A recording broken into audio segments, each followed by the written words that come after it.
Assalamualaikum warahmatullahi wabarakatuh. Kembali lagi di channel Mulutan. Di cerita kali ini saya akan membawakan cerita dari tulisan @horor nyata. Untuk cerita yang saya bawakan yaitu berjudul Warung Gaib. Dan sebelum kita lanjut ke cerita ini, jangan lupa tekan tombol like dan jangan lupa tekan tombol subscribe. Dan jangan lupa nyalakan juga lonceng notifikasi agar tidak ketinggalan cerita-cerita horor selanjutnya di channel ini. Buat teman-teman yang ingin membaca langsung ceritanya, silahkan langsung saja kunjungi linknya atau langsung cari di Twitter @horornyata.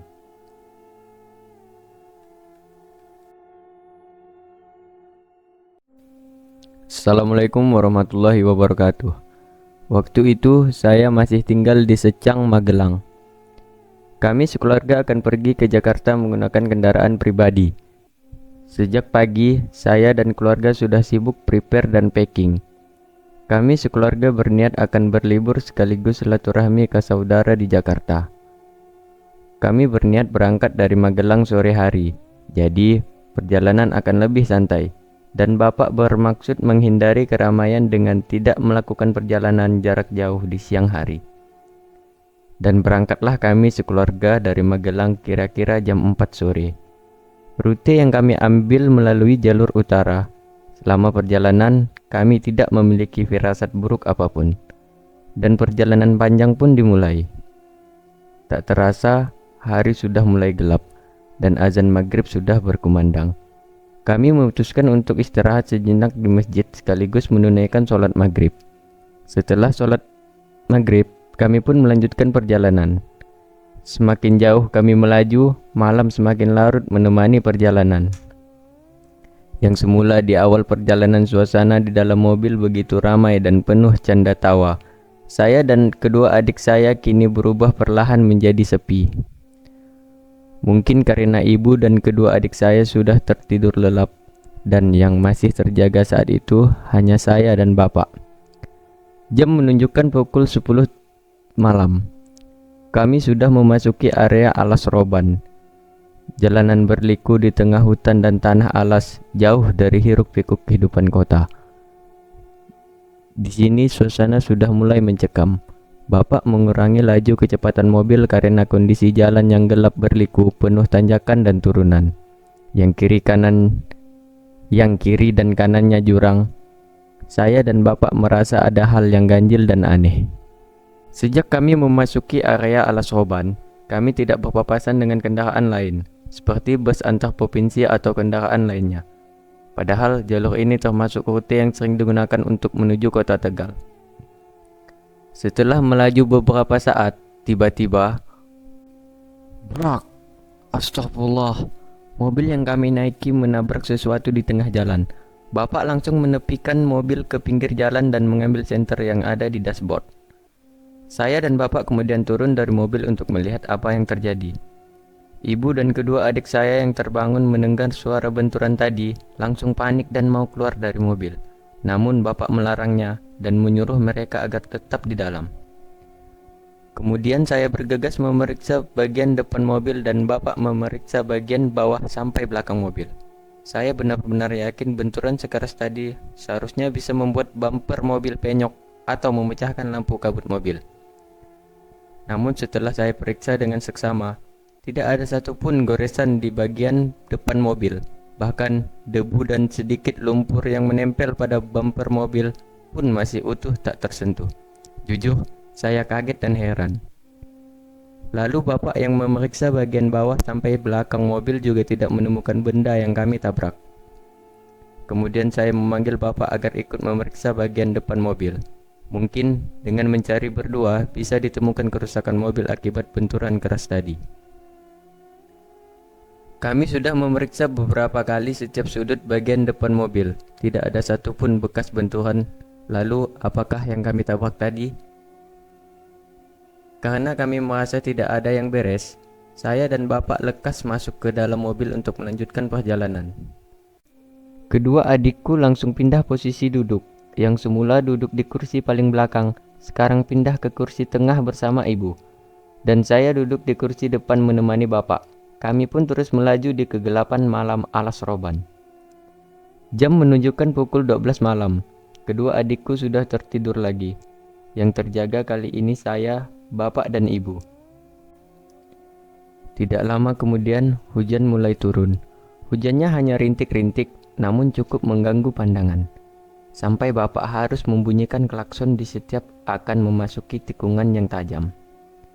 Saya dan ibu sengaja tidak membahas kejadian tadi, agar bapak tetap tenang dan bisa berkonsentrasi di jalan.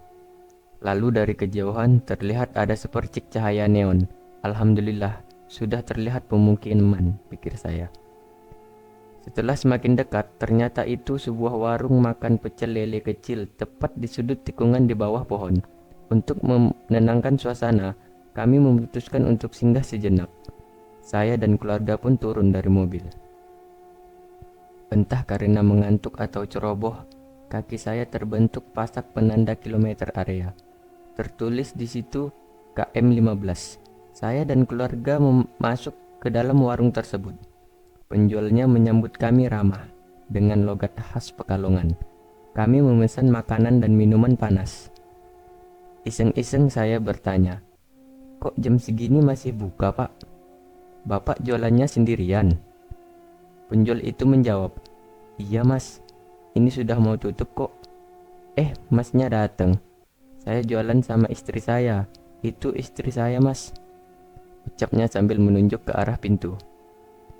Saya dan bapak kaget. Sejak kapan ada orang yang berdiri di samping pintu masuk warung? Padahal tadi kami masuk lewat arah yang sama, dan di sana hanya ada pohon besar. Ya sudahlah, saya tidak terlalu memperdulikannya, karena sekarang perhatian saya tertuju pada ayam yang sedang digoreng. Akhirnya kami makan dengan lahap. Ternyata rasa sambalnya enak, sangat cocok di lidah, sampai-sampai saya nambah sambalnya 2 kali. Setelah kenyang menyantap ayam goreng, kami bergegas kembali ke mobil. Saat masuk mobil, kaki saya terbentur lagi dengan pasak penanda KM 15 tadi. Oke, saya ceroboh, karena letak pasak itu persis di depan pintu mobil. Jadi wajar saja kalau saya terbentur pasak itu lagi. Mobil kami pun melaju, ditemani hujan rintik-rintik yang terus mengguyur kawasan itu. Setelah beberapa saat, akhirnya kami keluar dari Alas Roban dan menuju Tegal. Singkat cerita, kami sudah menyelesaikan liburan kami di Jakarta. Karena tidak ingin mengalami kejadian seperti kemarin lagi, Bapak memutuskan untuk berangkat dari Jakarta pagi hari. Jadi ketika masuk Alas Roban, hari masih siang. Setelah berjam-jam kami menempuh perjalanan, akhirnya kami memasuki area Alas Roban sekitar jam 1 siang. Saya penasaran dengan warung pecel lele yang waktu itu kami singgahi. Rasa sambalnya enak. Namun sayang, warung pecel lele biasanya buka ketika sore menjelang malam hari. Adik saya tiba-tiba ingin buang air kecil. Bapak kemudian menepikan mobil di tikungan yang jalannya agak luas dan menyuruh adik untuk buang air kecil mepet dengan mobil. Sambil istirahat sejenak sekaligus menikmati pemandangan Alas Roban di siang hari, tidak bisa dipungkiri lagi kalau pemandangannya sangat indah. Secara tidak sengaja, saya melihat sebuah pasak kilometer bertuliskan KM 15. Saya kaget luar biasa. Itu pasak yang membentur kaki saya tempo hari, dan posisi pasak itu persis di tepi jurang. Dan seingat saya, posisi warung pecel lele waktu itu kira-kira 3 meter di belakang pasak tadi. Saya langsung memanggil bapak dan ibu untuk menunjukkan pasak tadi dan lokasi warung. Setelah diamati, tikungannya persis seperti waktu itu. Ada pohon besar di tepi jalan dan pasak bertuliskan KM 15. Namun 1 meter di belakang pasak itu sudah jurang yang sangat dalam. Kesimpulannya, waktu itu kami sedang makan di pinggir jalan tepat melayang di atas jurang. Hanya satu hal yang bisa kami jelaskan. Kami singgah di warung gaib. Oke teman-teman, sekian untuk kisah kali ini. Semoga apa yang sudah saya sampaikan dalam kisah ini dapat dijadikan pembelajaran untuk kita semua. Dan buat teman-teman yang baru bergabung, jangan lupa tekan tombol like, komen, share, dan subscribe channel ini. Dan nantikan kisah-kisah horor selanjutnya hanya di channel Mulutan. Wassalamualaikum warahmatullahi wabarakatuh.